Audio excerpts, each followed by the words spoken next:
Assalamualaikum warahmatullahi wabarakatuh. Waalaikumsalam warahmatullahi wabarakatuh. Selamat pagi teman-teman. Pagi. Gimana kabarnya? Baik. Alhamdulillah, saya senang dengarnya. Teman-teman, di sini udah pada kenal belum sih? Belum. Kita kenal dulu ya, biar ngobrolnya lebih enak. Pertama ya. Oke, dimulai dari saya terlebih dahulu. Perkenalkan, saya Ceri Sumati. Asal saya dari Anyar. Teman-teman menyebutkan asal mana ya? Ya, silakan dari sebelah sini. Perkenalkan, nama saya Sulistiawati, biasa dipanggil Sudis, asal saya dari Jogja. Perkenalkan, nama saya Dewi Gita, Dewi Ferdi, asal saya dari Magelang. Saya dari Pangkal. Perkenalkan, saya Maya dari Jakarta. Perkenalkan, saya Aisyah, saya dari Depok. Perkenalan, saya Iin dari Cilegon. Perkenalkan, nama saya Rizky, saya dari Jakarta. Aku Caca, aku dari Bekasi. Coba udah kenalan semua kan tadi nyimak nggak? Coba naik yang sebelah sini namanya siapa? Rizky. Oke, bagus. Dari mana yuk? Dari Jakarta. Bukan menyimak ya Mai. Nah, Caca coba yang ini siapa? Melly. Oke. Harus udah kenal ya, udah ingat ya. Sebelum kita memulai awal baiknya kita membaca doa terlebih dahulu agar gimana kegiatan pada hari ini berjalan dengan lancar. Berdoa dimulai.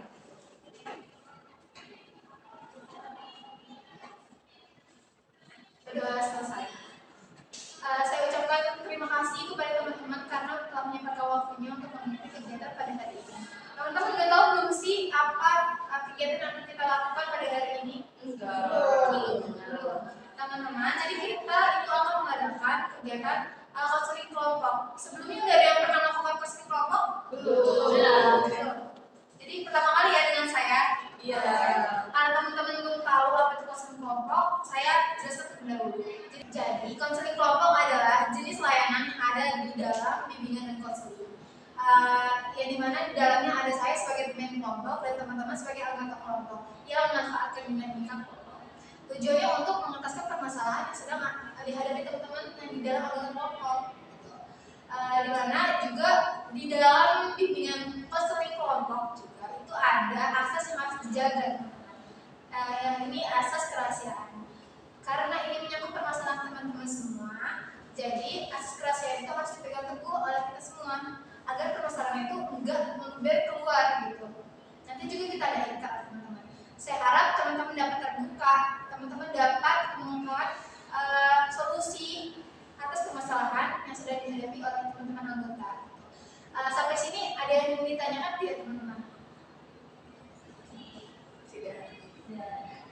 Karena teman-teman nggak ada yang bertanya, saya harap teman-teman udah mengerti ya. Oke, sebelum adanya ikrar, teman-teman harus taruh dulu nih handphonenya atau apapun yang ada di atas meja agar teman-teman fokus pada diskusi kita pada hari ini. Oke, karena tadi ada asas kerahasiaan yang harus dijaga, teman-teman harus mengucapkan ikrar terlebih dahulu agar permasalahan itu terjaga gitu ya. Oke, nanti di dalam ikrar itu ada menyebutkan nama. Nanti teman-teman menyebutkan nama masing-masing ya. Oke, ikut saya Ceri Sumati. Dengan ini menyatakan bahwa saya sanggup dan bersedia menerima, menyimpan, menjaga, memelihara, dan merahasiakan segala bentuk data dan atau informasi yang berasal dari saya dan atau orang lain itu segala bentuk data dan atau keterangan yang tidak boleh dan tidak layak diketahui oleh orang lain. Oke, karena teman-teman semua sudah mengucapkan ikrar, teman-teman tidak usah khawatir atas permasalahan yang teman-teman sudah hadapi gitu. Di dalam counseling club juga itu permasalahan yang berada di dalam diri teman-teman semua. Jadi semisal permasalahan itu di masa lalu ataupun di masa sekarang yang masih mengganggu kehidupan efektif teman-teman semua gitu. Oke, di sini siapa yang ingin permasalahannya dientaskan oleh teman-teman di dalam counseling club ini? Aku. Oke, Caca silakan. Aku mau, karena kan 6 bulan yang lalu itu kan aku dapat nikah sama orang. Nah tapi dia itu kan punya masa lalu gitu. Nah tapi masa lalunya ini belum selesai sama orang yang nikah sama aku ini kak. Nah dia itu mengganggu aku emang nggak labrak aku secara langsung gitu, tapi dia itu banyak cerita ke orang-orang gitu kan. Banyak cerita ke orang-orang kayak ini sudah jadi gini. Nah jadi kan orang itu mandang aku negatif gitu dari omongan mereka itu yang buat aku sampai sekarang masih kepikiran mereka gitu. Oke, berarti Caca merasa ada pikiran tentang pendapat orang dia. Oke, silakan tadi siapa? Pakai air silakan. Jadi gini Bu, ini masalahnya udah lumayan lama sih pas saya SMA. Nah tapi ini dampaknya masih bawa sampai sekarang. Itu tuh dampaknya saya jadi kurang percaya diri, terus saya tuh jadi takut sama nada tinggi gitu. Jadi waktu SMA itu saya sempat ada masalah di sekolahan sampai akhirnya saya ditegur, terus jatuh ke aspek. Tapi sama si guru BK ini saya diperlakukan tidak semestinya gitu, tidak mencerminkan sebagai guru BK gitu kan, ya berlebihan lagi. Bagus, tadi udah ngomong itu juga. Jadi ada dua permasalahan teman-teman di sini, permasalahan Ais dan permasalahan Caca. Kira-kira teman-teman kita voting aja mau permasalahan siapa dulu yang akan dibahas. Silakan, yang setuju dengan Ais. Permasalahan Ais dulu yang akan dibahas. Oke. Berarti misalnya terasa aja sih ya. Jadi yang akan dibahas permasalahan itu saya apa ya? Nanti kita akan bahas di kemudian hari. Oke, silakan Ais diceritakan permasalahannya. Teman-teman, Ais mau cerita ya, dan Ais harap kalian bisa jaga masalah ini gitu. Jadi ceritanya, tapi ceritanya agak panjang, nggak apa-apa. Di sini ya Bu. Jadi ceritanya waktu saya SMP kelas 2, SMA kelas 2, saya kan kebetulan SMP SMA-nya tuh boarding gitu ya, kayak ya pesantren gitu. Nah, saya tuh alhamdulillahnya dari kelas 1 SMP sampai kelas 2 SMA ini baik-baik aja gitu dulu. Saya nurut, saya nggak pernah melanggar, pokoknya sampai udah dijulukin sama santri teladan lah gitu. Terus sampai ustazah saya tuh kayak support saya gitu, kayak iya bagus bertahanin ya sampai lulus nanti, ustazah ada jaminan ini ya pokoknya udah dibangga-banggain aja lah. Ya saya juga di situ berusaha menjaga kepercayaan semuanya kan gitu. Tapi suatu ketika mungkin saya juga terbawa ya sama teman-teman saya gitu. Teman-teman saya banyak yang melanggar, tapi saya di situ kayak bisa ada kepercayaan nih pegang gitu, jadinya mereka gitu. Tapi pas waktu di posisi itu saya tuh dibutuh, kan kebetulan pesantren saya tuh gak boleh megang HP, terus mau pinjam HP untuk komunikasi ke orang tua juga susah gitu. Padahal kata ustadz boleh pinjam wali kelas, tapi wali kelas itu susah dimintain ya gitu. Pasti alasannya kayak nanti siang ya, nanti sore, nanti malam ya gitu loh. Tapi kan butuh, nanti mau kita harus cari secepatnya gitu kan. Nah singkat cerita, saya itu ke satu karyawan pondok itu yang penjual di kantin gitu loh, jadi jual gorengan gitu. Nah si ibu itu emang dia nggak biasa minjemin HP, tapi berhubung si ibu itu juga apa emang lupa saya tuh, jadi si ibu itu tuh udah kan, karena ada cerita si ibu itu tuh kenapa minjemin HP saya, karena katanya satu faktornya karena dia nggak punya cewek, anak dia cuma mas katanya saya tuh orangnya saya tuh sampai ada waktu itu saya sakit, si ibu asuh ini nanya sama saya mana, katanya kenapa panas, langsung pokoknya dia kayak masih aja ini bawanya saya ini obat ini, lakukan caranya gua lah. Nah saya tuh karena waktu itu mendengar yang badan orang tua saya di RSP, saya bilang mau minjem HP dong, itu terus kata si betul, katanya iya abisnya ustazahnya masih bingung mau minjem ke siapa. Nah terus kata si emaknya itu oh ya udah hati-hati ya harus pulang. Enggak HP-nya udah kan HP duit ya, kayaknya dong main HP tuh di kamar mandi jemput pakai anduk. Saya udah sampai akhirnya saya kecanduan lah karena dia pernah ketahuan. Jadi saya mikir kayak aman kok di kamar mandi nggak bisa rumah terus minjem lagi berkepanjangan. Dan salahnya saat itu teman saya banyak yang pacaran sama anak putra, anak dari pondok saya, anak juga dari pondok lain gitu kan. Nah itu tuh ngandelinnya tuh dari HP kayak gitu tuh, HP minjem, HP wartel kayak gitu kan. Nah saya saat itu emang punya pacar tapi beda pondok kan, dan sama-sama modern juga si cowok saya itu. Nah tapi saat itu kebetulan si cowoknya saya itu lagi pulang. Nah biasanya nih di HP si emak ini, terus dibilangin lah sama si emak ini ngomong, semalam HP emak rame katanya gitu. Saya kan bingung ya, rame kenapa? Iya ini apa sih katanya, kok nanyain kamu lagi apa kata gitu. Kata saya ya itu pacar saya, kata saya gitu. Sini mbak pinjam mbak, saya gitu. Saya bawalah HP-nya ke kelas bukan di kamar mandi saat itu, karena saya mikir ini masih subuh dan saya tuh bodohnya saya tuh minjem HP subuh bodoh kayak saya. Nah saya habis pulang saat gue masih gelap banget ya pada ngaji, saya main HP kelas. Cuma pastinya saya melanggar, saya pakai baju pendek ya sama pendek, dan di Malaysia saya nggak boleh harus pakai baju panjang, celana panjang.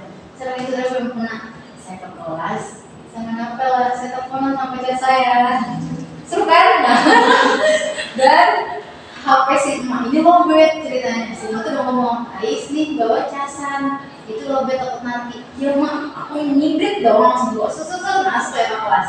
Jokit, oh iya halo, nah gitu lah, gimana sih lah ya pacaran. Aku kan berdua sama aku. Terus kata aku tuh gini, Ais kenceng, terus saya bilang, dia nggak akan gitu. Tapi nggak ada suara masuk lorong kelas. Gitu. Nggak ada siapa, nggak masuk gitu, nggak mencurigakan. Tapi ternyata ustaznya itu tuh udah ngintai gitu loh, udah ngebututin saya. Udah ngebututin saya bu.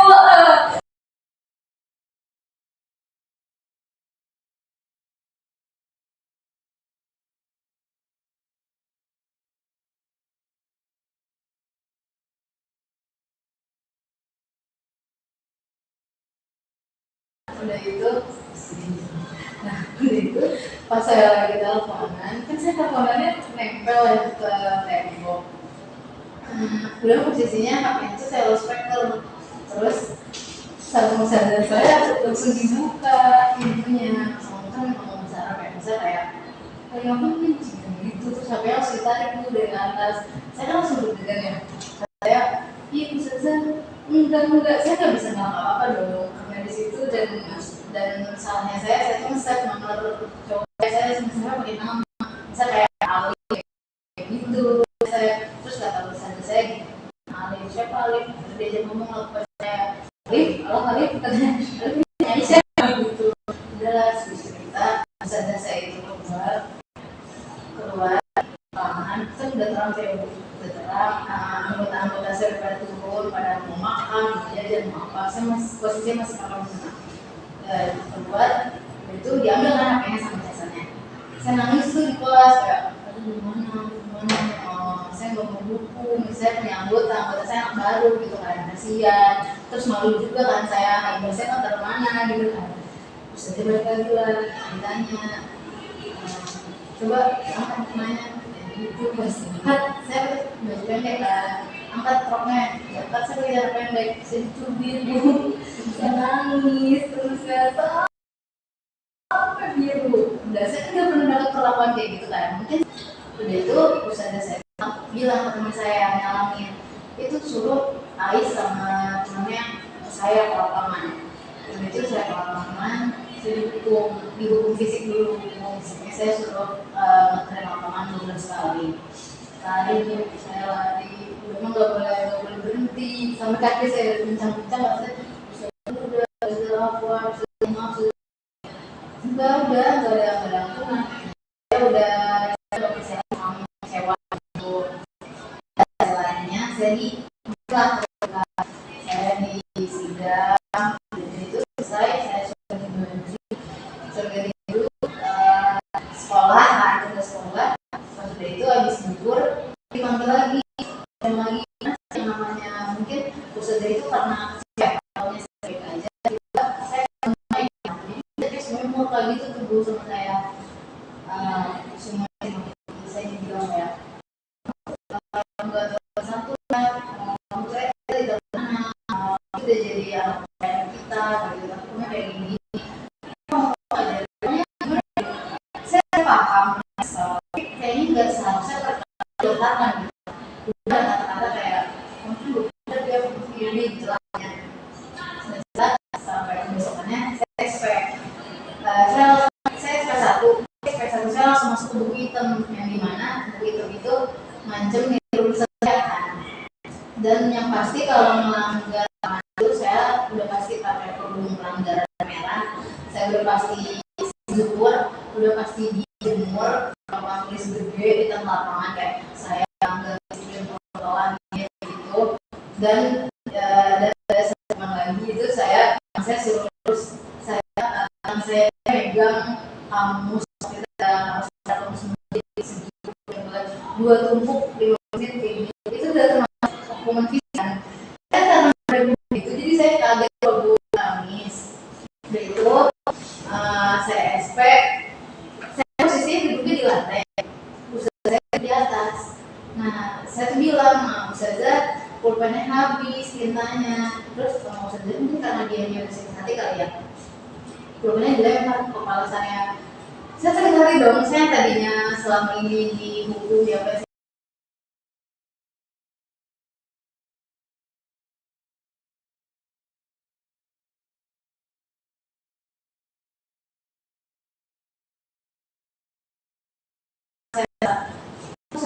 nggak diambil gila, kok dia terlalu saya gitu, saya biasa aja karena ustazah ini udah biasa kali mau ngusir teman saya ini karena dia nakal, sedangkan saya enggak gitu. Pokoknya kayak dicecer abis-abisan ke saya gitu, sampai akhirnya udah selesai expect. Karena saya nggak pernah diadepin kayak gitu ya, nggak pernah di sidang bareng-bareng gitu. Saya 2 orang doang, kita santri cuma 2 orang, duduknya ngelipat, sedangkan diadepin sama ustazah 4, dan itu 4-4-nya dikocos. Terus saya ditunjuk-tunjuk, dimaki-maki. Saya shock dong habis situasinya. Sudah selesai, saya udah mau pingsan karena saya kan memang gak bisa bentar-bentar juga ya, sebentar sama saya juga segitunya gitu. Saya udah terlibat dalam ngomong, mata saya udah mulai hilang gitu loh, sih mau pingsan gitu. Berdiri, saya jatuh pingsan.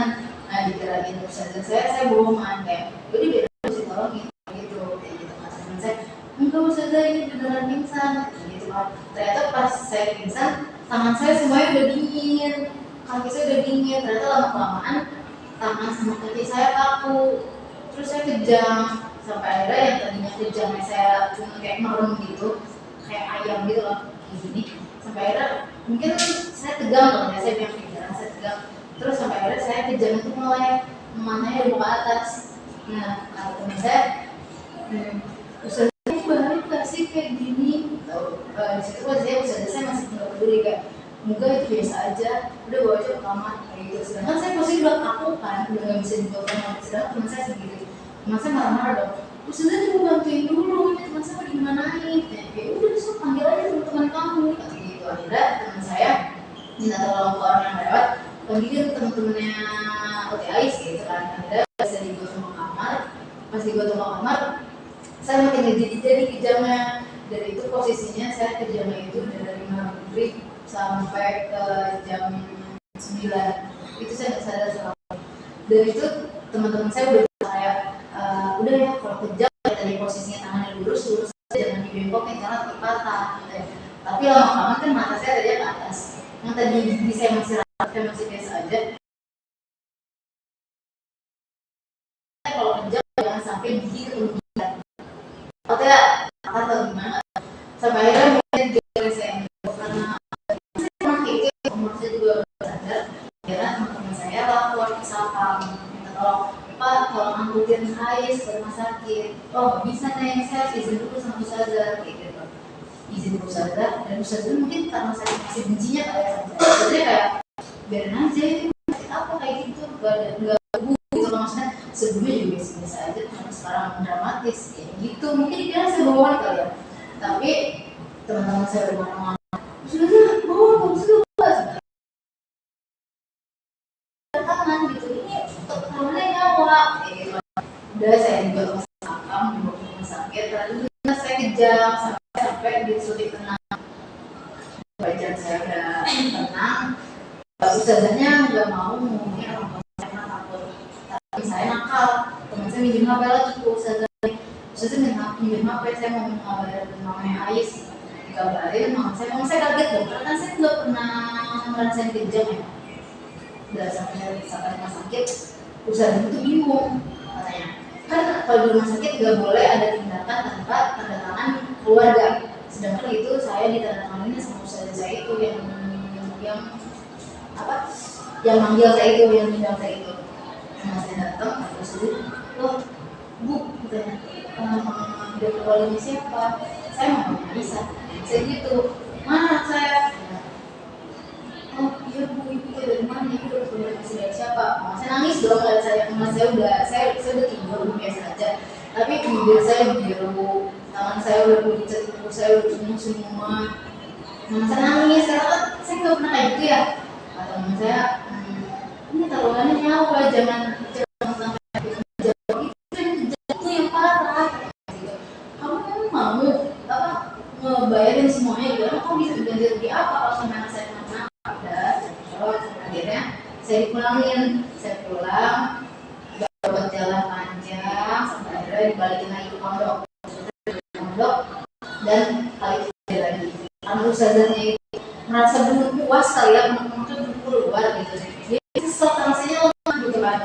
Kemudian dia dipanggil lagi, kata dia gini, Ais, kemarin sakit apa? Masa pura-pura gitu. Saya kayak, Ustazah, kemarin dia pura-pura, gimana? Terus apa dokternya? Saya ada ketegangan saraf di otak, saya gitu, soalnya sampai di EEG, saya gitu kan. Ada riwayatnya aku di rumah, coba kirimin. Saya maketin rasa EEG itu.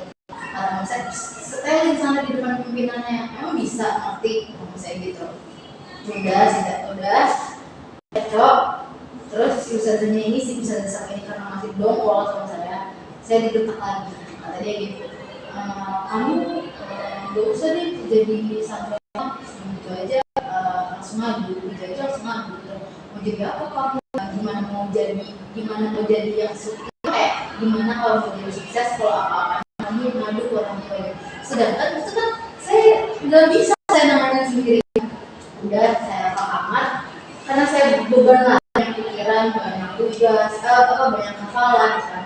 Saya jadi lagi kejam lagi jam itu durasinya nggak lama, kayak cuma sejam setengah lah. Itu udah keburu bawa lagi ke rumah sakit. Terus saya masih dengan sama kayak masih itu mah bohong, itu mah ini. Akhirnya sama saya datangin ke pimpinannya, minta tindakan kalau saya cabut, saya udah anak saya udah selesai gitu. Tapi salah pimpinannya, jangan Bu, saya setelah lagi pertimbangan lagi Bu, ini mau dipertimbangin gimana? Kalau bawaan kamu juga benar, sama saya gitu kan. Kalau emang mau santrinya mau sehat, gurunya juga harus sehat. Jangan-jangan Ustadz sendiri nggak tahu ya kelakuan bawah-bawahnya kayak gimana, gitu kan? Ya karena seorang sih yang rela anak gitu kan. Mungkin mama saya cerita dari satu doang, mama saya jadi memihakkan ke saya kan. Satu, terus pas dengar cerita dari ustazahnya, ternyata ustazahnya disalahin. Ustazahnya tuh ngomong, enggak bu, demi Allah saya nggak kayak bisa, saya nggak ini, dia yang tiba-tiba kayak gini, kayak gitu. Mama saya mungkin kayak bingung kali ini emang anak saya yang salah atau gimana gitu. Sampai akhirnya saya berobat jalan, terus ini sedih sih bu, saya sebenarnya malu begini. Sampai saya berobat jalan ada selama 1,5 bulan, hasil keluar saya dinyatakan epilepsi di situ. Dan kalau orang yang ngerti epilepsi kan kayak ayam gitu ya, sedangkan saya tuh sebenarnya sehat gitu kan, saya bingung epilepsi saya tuh gimana gitu kan, sedangkan saya tuh kambuhnya kalau di setiap ada dia doang. Jadi karena saya udah epilepsi, saya jadi epilepsi gitu. Saya kayak gitu. Saya emang saya apa sih? Saya belum masak pernyataan itu. Jadinya tak ada rasa trauma. Jadi setiap ketemu dia, tangan saya udah mulai merekat lagi. Padahal dia posisi masih jauh. Kan dia pernah naik motor ya. Saya misalnya di tanjakan sini, dia masih bawah. Tangan saya udah kayak gini. Bibir saya udah menggetar. Saya udah nggak bisa kayak aku buat jalan. Kayak atas lagi saya gitu. Saya udah belok mau lihat gitu. Ya di kamar, dia ke kamar karena saya langsung tetap lagi gitu. Jadinya itu kan apa efeknya panjang gitu. Sampai akhirnya saya bilang saya kayaknya udah deh mau keluar aja gitu. Kalau saya ya udah ayo keluar. Tapi kan setahun lagi sekolahnya udah gampang kita ambil paket. Saya gitu kan. Ya udah saya mau keluar nggak ada ditahan sama pondok yang nggak boleh karena mungkin itu salah satu bentuk dia.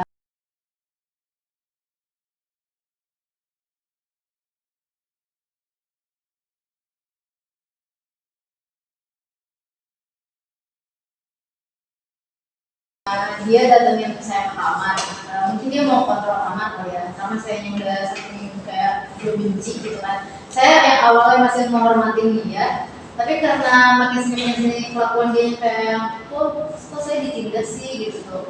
Jadi saya udah ada berontak di diri saya jadi kayak pokoknya gue harus lawan gitu saya nyatu di dalam hati saya. Pas dia yang ke kamar saya udah mulai kencang lagi. Terus teman saya udah bilang kan saya tidurnya di ranjang, saya langsung didudukin di ranjang. Teman saya kayak, ayo atur nafas gitu kan. Saya udah bisa atur nafas, terus si ustaznya ini nyamperin ke ranjang saya, langsung kayak dipegang ranjangnya kayak, kenapa ente? Gitu ya kita ustaznya itu udah kayak mungkin kayak belum puas gitu ya. Saya udah pulang balik ke rumah pondok. Terus saya naik ke kelas akhir, ke kelas 6 kelas 3 SMA, dan saya tuh dapat bocoran katanya saya tuh nggak dapat bantuan dari mana-mana.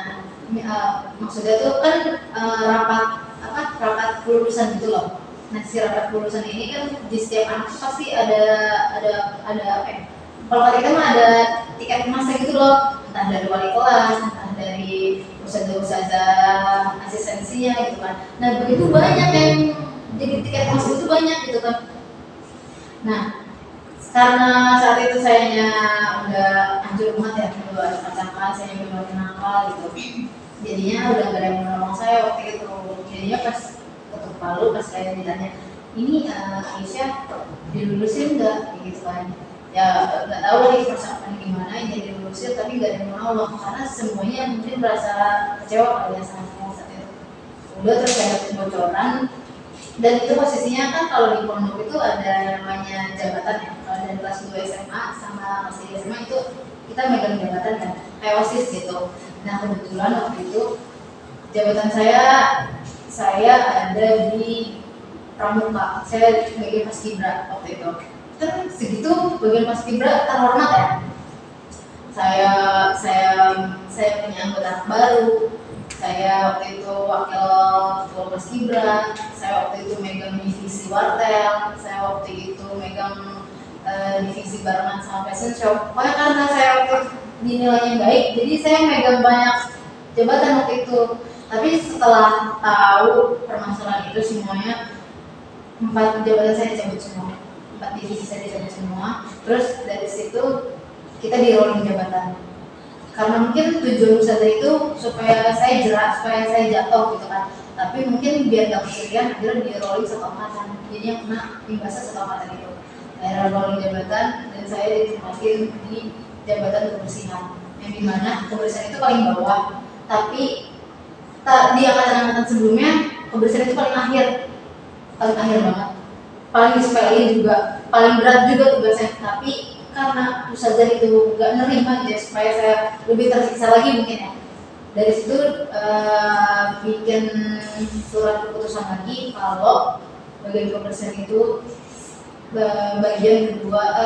bagian penting kedua dari keamanan. Jadi paling atas keamanan, habis keamanan kebersihan. Jadi dari situ pondok tuh berubah berapa derajat kali ya. Kayak langsung dicecer, kebersihan itu kayak langsung sibuk banget. Jadi saya nggak ada renggang sama sekali. Saya di sebelum ini pas Kibra ketat, saya masuk di kebersihan ketat juga. Saya berusaha kayak ya udahlah enjoy gitu kebersihan. Tahunya saya sama juga. Saya sering di sidang, saya sering dimarahin kayak kamu tuh tanggung jawab, kamu tuh yang megang tanggung jawab pondok. Kalau pondoknya berantakan, kalau pondok kotor, emang kamu mau menerima komplain dari wali santri dari ini gitu lah. Tapi saya di situ saya udah gak takut lagi, saya udah kayak lah ustazah kesalahannya apa?